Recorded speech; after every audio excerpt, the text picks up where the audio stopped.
Today's episode is brought to you by Progressive, where drivers who save by switching save nearly $750 on average. Quote now at Progressive.com. Progressive Casualty Insurance Company and Affiliates. National average 12-month savings of $744 by new customers surveyed who saved with Progressive between June 2022 and May 2023. Potential savings will vary. This episode is brought to you by Shopify.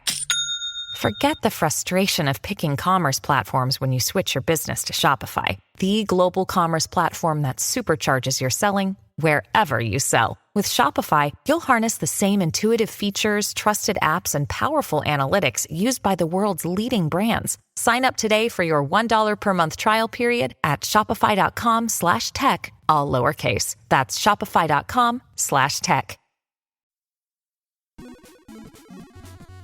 In this world, there are more stories than hot dogs at a competitive eating contest.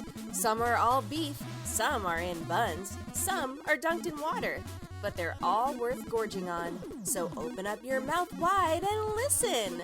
Welcome to BRUSHTOWN Stories, Episode 5, A Game of Cat and Clown, Part 2. CIA agent Samara Javadi took off after the general manager of the Funko Promenade, who had just tossed a pie in her face. She'd goaded her into tossing the pie to confirm that she was in fact a clown. Taking down clowns was her job at the CIA, and she hoped this pastry tosser would lead her to Dr. Gigglepuss. Samara chased the general manager down the hallway and into the old pipe alley. This whole mall was a former rubber chicken factory, and this was the area where the liquid rubber was pumped. It was a tangle of vents, pipes, and tubes. Samara was losing ground to the escaping clownist in the corridor.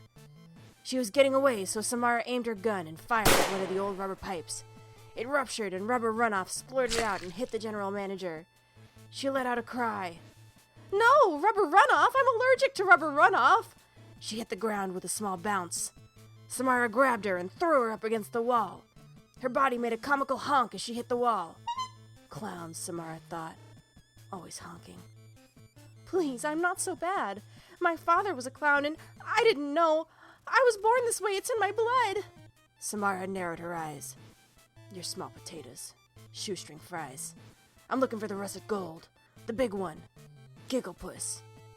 "Who?" "Don't lie to me!" She slammed her against the wall.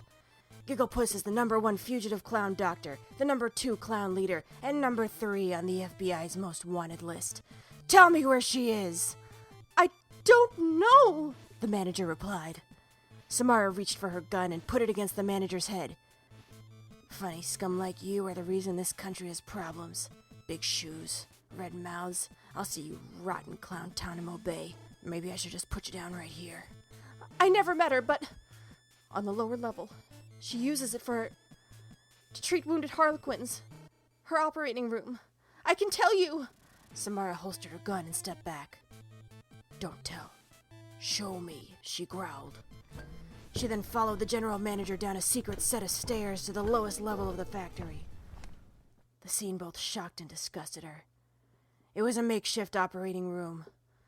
Blood stained the walls. Odd equipment was cobbled together into monitors and other medical equipment. Bone saws and cutters leaned against the wall. It was a real chamber of horrors. The general manager scowled. "Can I go?" "Yeah," Samara said. "But go turn yourself into the local police station." "Okay," the manager sighed. "Promise?" "Yes, Agent Javadi." "Okay then. Wait, did you have your fingers crossed?" "You got me," the manager blushed. "I'll go right to the jail for real." And with that, the general manager was gone. Samara took in the room. There was an odd mix of robotic parts and other bits and pieces.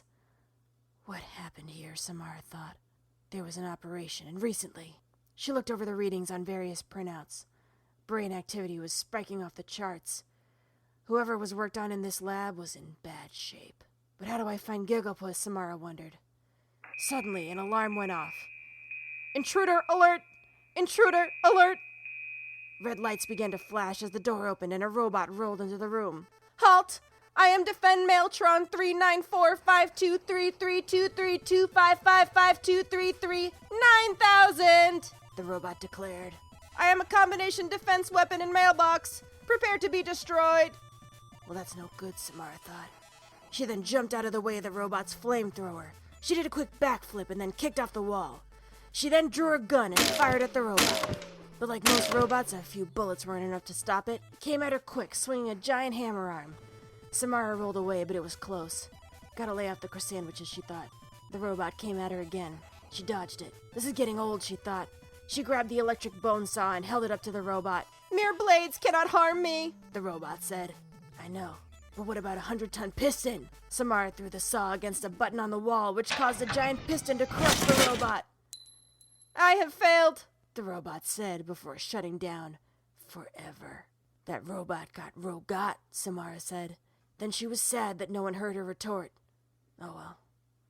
But why create a robot to guard this place? It seemed abandoned. Why? And then Samara remembered the robot's words. "Halt! I am Defend Mailtron 39452323255552339,000. I am a combination defense weapon and mailbox."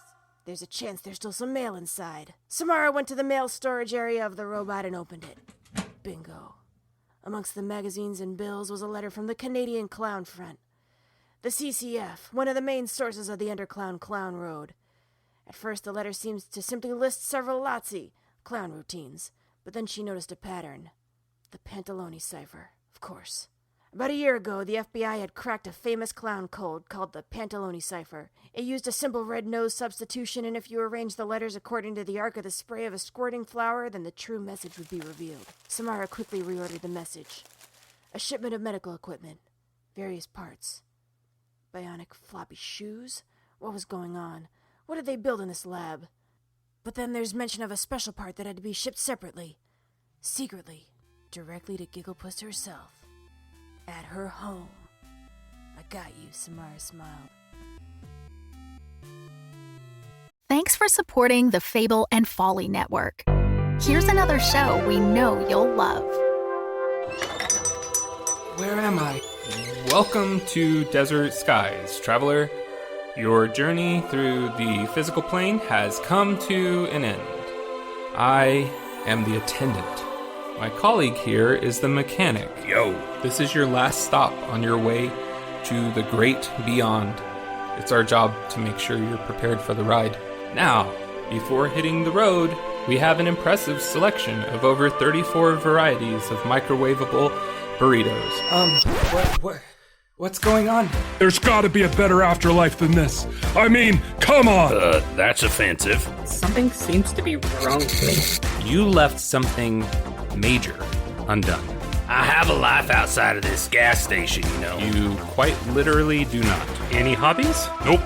Ever travel? Nope. Love interest? Are you kidding? Oh my god. You're like the human version of a plain bagel. Cash register. How can I help you, attendant? Play some music? You got it. It's kind of funny, though. What I needed wasn't back there. It was here, waiting for me. I wonder what it feels like, Mac, to miss the physical plane, the people you left behind. You know, I had a wife who died 3 years ago. Wish I could go back. No, you don't need to go back. You just need to be here. And a new traveler approaches. Ready, team? Ready. Attendant. Good. Let's do this. Find Desert Skies wherever you listen to podcasts. Looking to get out of the ads and back to the story? Fable and Folly Plus is a new way to support the creators you love. The podcast you're listening to right now and more than 60 others can be heard ad-free for as little as $4 a month by visiting fableandfolly.com/plus. And now, Fall of the House of Sunshine is offering episode commentary to Fable and Folly Plus supporters, still entirely ad-free. Fable and Folly Plus. Sign up today at fableandfolly.com/plus. Nervous and cautiously, Samara approached the dingy basement apartment on the wrong side of the monorail track. These apartments had been built in the 60s to house the Tartars who worked at the Great Ukraine exhibition, but in the years since had fallen into disrepair. The exhibition was created to highlight the plight of the Ukrainians under the yoke of the USSR. It was part propaganda, part Epcot, and a lot of borscht. Samara's parents went to the exhibition on their third date. They danced under the green dome and kissed in front of the gingerbread Odessa steps. She'd wanted to see it herself, but most everything, including the Great Kievatorium, was destroyed by Hurricane Isaac. Samara wondered if she was just stalling. She looked at the peeling paint on the door. She should have called for backup. She should have radioed it in. The door was unlocked. Samara pushed her way inside. At a grimy kitchen table sat Dr. Gigglepuss. Her poofy purple hair was matted and her makeup cracked. She put her gloved hands on the table. She smiled. "Agent Giovanni," Gigglepuss said. "It's good to see you." Samara stepped into the kitchen. The place was a mess. Dishes in the sink, the stove dirty. The floor was okay. Gigglepuss seemed to sense this. "Oh, it's not much to look at, dear. Not much to see. But then it's all I can afford." "It's more than you deserve." Samara put her hand on the table. It wobbled. "Even the table's off kilter here," she frowned. "You're coming with me." "After medical school, I was jaded. I cared more about getting awards and making money than healing people. I was the best in my field, and I knew it. I traveled around the world, stayed in the best hotels, dated the most attractive people. My patients were just a way of keeping score, of racking up wins, and I was winning. Then, I went to Hawaii." "I've never been. Never had the opportunity," Samara shot back. "So what, you choke on a macadamia nut and decided to go grease paint?" "No, I was almost killed by an elephant." Samara was confused, but she refused to give in to the story. She folded her arms. "Elephant?" She narrowed her eyes. "A circus elephant went berserk during a show. She killed her trainer and broke out of the Neil Blaisdell Center and ran through the streets of Honolulu. I was eating at a local sushi place. I'd ordered the most expensive dish on the menu, a type of fish only caught by hand during the full moon, served with a live lobster holding a diamond. The rice was perfect. But before I could crunch into that decadent dish, that elephant came crashing around the corner. I was dining al fresco, and I was about to be al stampoed, when all of a sudden, in a flash, I was knocked out of the way. It was the circus clowns. They had run into the street and were doing their best to get us out of the way of the rampaging pachyderm. The clown that saved me was called Hee-Haw Henry, and his tumbling and antics saved me. But they didn't save him. Have you ever seen an elephant's trunk pull out the intestines of a man, whirling them over its head like a lasso? "No," Samara replied, "but I saw a gerbil eat its babies once." "It's as beautiful and horrible as you'd imagine. I realized that de-intestine clown was the true hero. Those other clowns were saving people, really saving them. I was saving people for myself. They were saving people for the greater good. And it was that day I decided to truly help people as a Dr. Clown."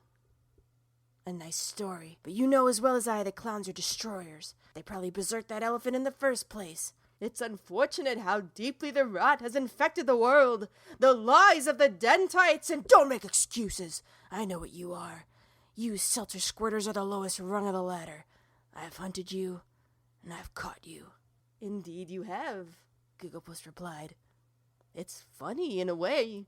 "Nothing is funny." Samara stepped toward Gigglepuss. Gigglepuss reached under the table and pulled out a gun. Samara tensed up. She'd used up her bullets on that robot. "I've achieved my goal," Gigglepuss said. "You saw the lab. She's fixed. She's out there. She's avenging us. All of us." "Who?" Samara asked.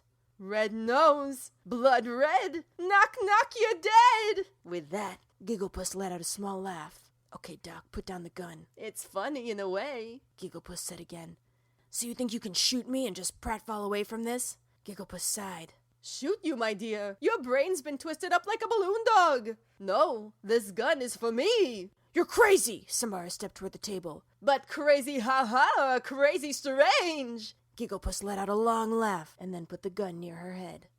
"No!" Samara cried. Gigglepuss pulled the trigger. There was a burst of confetti and a flag with the word "bang" popped out of the gun. "Confetti gun! Surprise!" Gigglepuss said and tossed the gun away.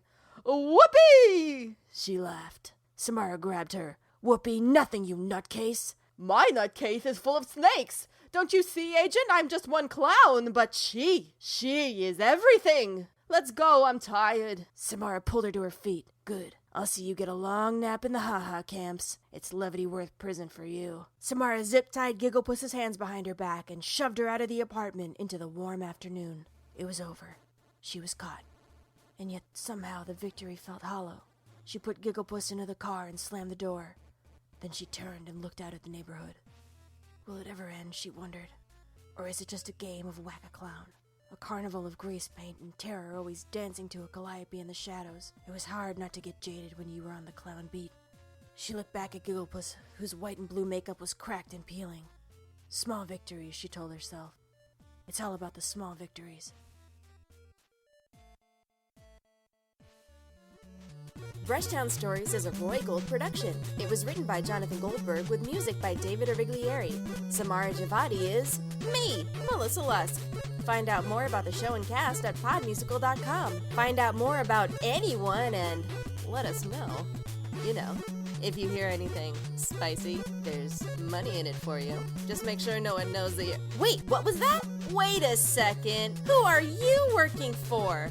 Are you a mole? Thanks for listening, and have a suntabulous bicuspid of a day.